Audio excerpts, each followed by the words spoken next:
E o nosso contato agora é com a psicóloga Ana Cláudia Scarazato, que vai bater um papo com a gente hoje para falar de egocentrismo. Bem, qual é o conceito, Ana? Qual é a definição para egocentrismo? Então vamos falar assim de um modo bem popular, é quando tudo gira em torno de mim, né? Eu sou o centro, né? Ego, eu sou o centro de tudo. Eu, futebol clube. Mais ou menos isso, o sol gira em torno de mim. É aquela pessoa que só cuida dos seus próprios interesses, não se importa muito com o que o outro pensa, o que o outro representa, é mais ou menos isso. Mais ou menos isso. O que acontece? A pessoa egocêntrica, ela considera que as outras pessoas não são importantes.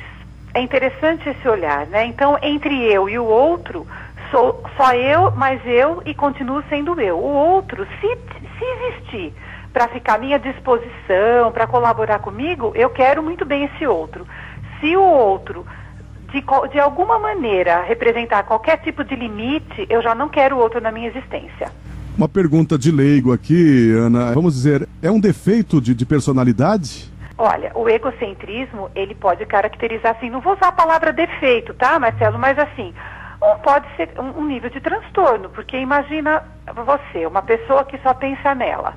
Como ficam as relações? No que ela pode chegar para as coisas serem a favor dela? Agora, o que dá a impressão é que um egocêntrico, ele não tem muito interesse em sair desse, digamos, casulo criado do eu, futebol clube. E aí, acho que é difícil a pessoa se corrigir, se policiar, enfim, doutora Ana. É interessante isso que você está colocando, porque, na realidade, a pessoa egocêntrica, às vezes ela não tem um nível de consciência, ela nem percebe que ela está sendo assim, para ela é natural. Certo. Então, por isso que o outro na minha vida é importante. Olha, para eu perceber que eu sou egocêntrico, eu preciso do outro na minha vida. Entendo. Então, esse outro, né, que são as pessoas às quais eu me relaciono, que vão mostrar isso. Alguns egocêntricos acabam se revendo, cuidando disso. Tem os egocêntricos que, de repente, têm um nível de consciência, vão se cuidar e resolvem isso. Agora, tem aquelas pessoas que têm um nível de egocentrismo muito alto, que a gente costuma dizer que são as patologias, aí realmente o outro não existe, né? Então, é aquela pessoa que, no trânsito, vamos colocar o trânsito, que é uma coisa assim que, onde muito aparece aquilo que é da gente, né? Então, eu não respeito o pedestre, certo, mesmo que ele esteja na faixa de segurança. Eu quero ultrapassar. Se alguém me fecha, eu não tenho paciência de esperar que isso pode até ter sido um acidente. Eu vou atrás, eu grito, eu luto contra o outro. Então, só eu existo. Doutor, até pegando esse gancho aí do trânsito, né? Essa semana a gente, por conta aí dessas manifestações, a gente fez até aqui registros de motoristas que estavam presos às manifestações e avançaram para cima dos manifestantes, culminando até em mortes, né? Ou seja, acima de tudo é um criminoso, mas essa pessoa é um egocêntrico também? Olha, podemos considerar que sim, falando assim, cruamente, sem considerar os detalhes do que houve, né? Se a gente considerar que uma pessoa está com alguém adoecendo dentro e fica no desespero, a gente pode até atenuar alguma coisa. Mas sim, é uma pessoa egocêntrica. Eu sei, eu não tenho nada a ver com, por exemplo, né? A pessoa fala, eu não tenho nada a ver com o que está acontecendo aí fora, mas você está na rua, então você corre o risco. Como que você vai lidar com isso? Se a pessoa tiver um nível de egocentrismo patológico, ela passa por cima do outro, sim.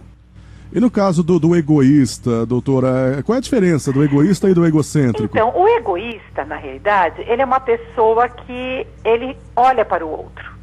Por exemplo, eu preciso ser egoísta no sentido assim, de cuidar de mim. Mas o egoísta legal, né, vamos dizer assim, é aquele que fala, eu estou no meu lugar.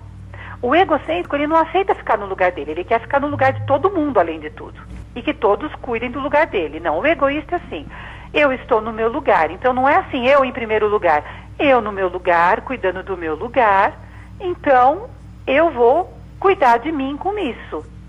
Certo? Então o egoísta, ele não é patológico. Todos nós temos um nível de egoísmo. Por exemplo, por que você põe o seu carro num estacionamento? Porque você é egoísta, você não quer que ninguém roube, eu estou errada? Verdade. Não é?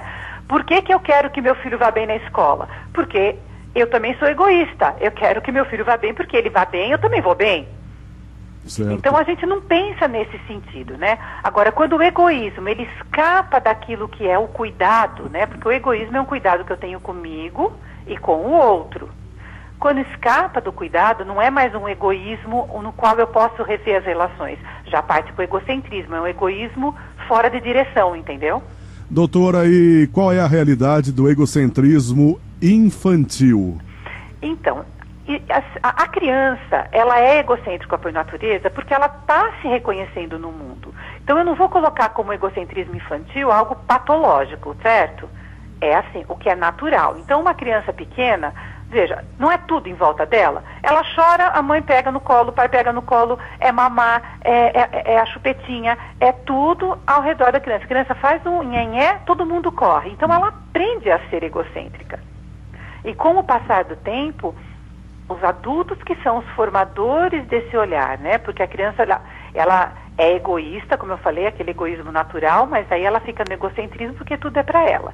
Então é natural a criança querer para ela as coisas. O que nós fazemos? Nós vamos mostrando, olha, esse é para você, esse é para o outro.